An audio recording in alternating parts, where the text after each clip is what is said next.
All right, in this section, we've been looking at solving inequalities, solving one-step problems. You multiply both sides by something, you subtract both sides by something, and we have an inequality, and then we graph it. We did that, you did that in 6th grade. You did that at the beginning of the year in chapter 1, and then in chapter 2, and then in chapter 2, we also looked at multiple step equations, and that's where we started to build on it. We've done all the skills that you need to do well in this section, you've already done. You've learned all the skills. There's no new skill needed to ace this section. It's just looking back at what you've already worked on and applying it again. So it's, can you remember what you did a month ago? And if the answer is, no, I can't remember anything I did a month ago, figure it out. You need to. Because we don't just teach something and then expect you to forget it. We expect you to remember it because we build on it. So if you could do a problem, maybe 3x plus 4 equals 12. If you can solve this equation, you can do what we're doing today. Deal with the adding or subtracting first. We get 3x equals 9. And, oops, sorry, not 9, 8. 8, see now I can't even get it. I divide both sides by 3, so deal with division after that. And you don't have to write this down, you're just watching for a minute. And then x would equal, I guess what would that be, 2 2/3? 2 2/3, 2.6 repeating.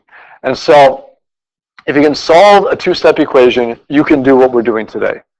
Assuming you've already watched the other videos and you've learned how to graph, because that's the other part, is graphing.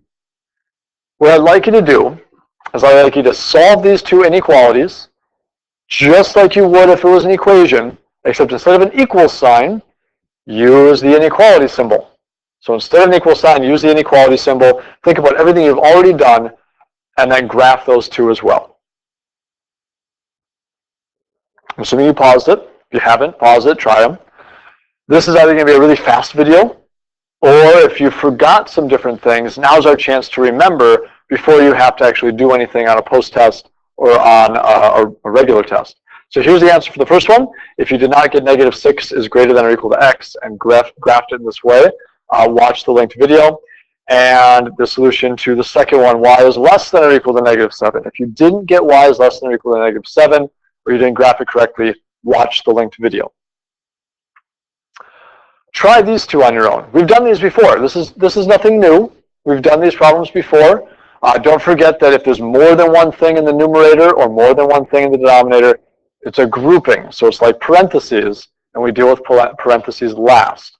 Try these two on your own, and we'll see if you got it right. If you didn't pause it and try it on your own, don't just copy it down, because I'm going to expect you to be able to remember these things, or watch the linked video to remind yourself. Correct answer for this one, x is less than -11. Correct answer for the second one here, n is less than or equal to -10. If you didn't get those answers, either one, watch the linked video. A couple more here. Again, nothing new here. We know how to distribute through parentheses. We know how to take 5 squared. Try these two. Get x by itself or m by itself, and then graph your solutions. I'm assuming you tried it. If you've been getting all of them right so far, this is a fast video. If you have not been getting them right, make sure that you're watching the linked video, because it's remembering. It's not learning anything new, but that doesn't mean you didn't forget it. And so make sure that you're watching that linked video so you can remind yourself of, oh yeah, that's how I'm supposed to do those problems. That's where I made my mistake. Correct answer for this one, x is less than or equal to 2. You can see the graph over there with the filled in circle. And the second one, m is greater than 10. Watch the linked videos if you didn't get it. Another one here, we have a fraction. Don't forget when you're working with fractions what you need to use if you're adding or subtracting, if you're multiplying or dividing, how to work with those fractions. Fractions do happen. We need to be able to deal with it when they happen. I'm assuming you paused it. I'm assuming you tried it on your own. Correct answer for this one is somewhere. There it is. F is greater than -1/4. And then I've graphed it over there. Again, your scale could be different. I went by a fourth every time. I added a fourth. If you went by a different scale, as long as you're consistent with your scale, you should be okay. I am going to look at this one with you, so I'm not going to ask you to do this one on your own. You certainly can pause it and try it on your own first, but I'm going to walk through this one. So it says the average of Jim's 2 test scores must be at least a 90 to make an A in the class. This would be what some of you are asking. What do I need to do to get an A? This is how you figure it out. So we've got the average of 2 tests. Average, when they're talking about average, they usually mean, the mean average. There are 3 different types of averages: mean, median, and mode. Most often when somebody says average, they're talking about the mean. So the mean, it means we add the 2 tests together and divide by however many tests there are. There were 2 tests because it says right here that he has 2 tests.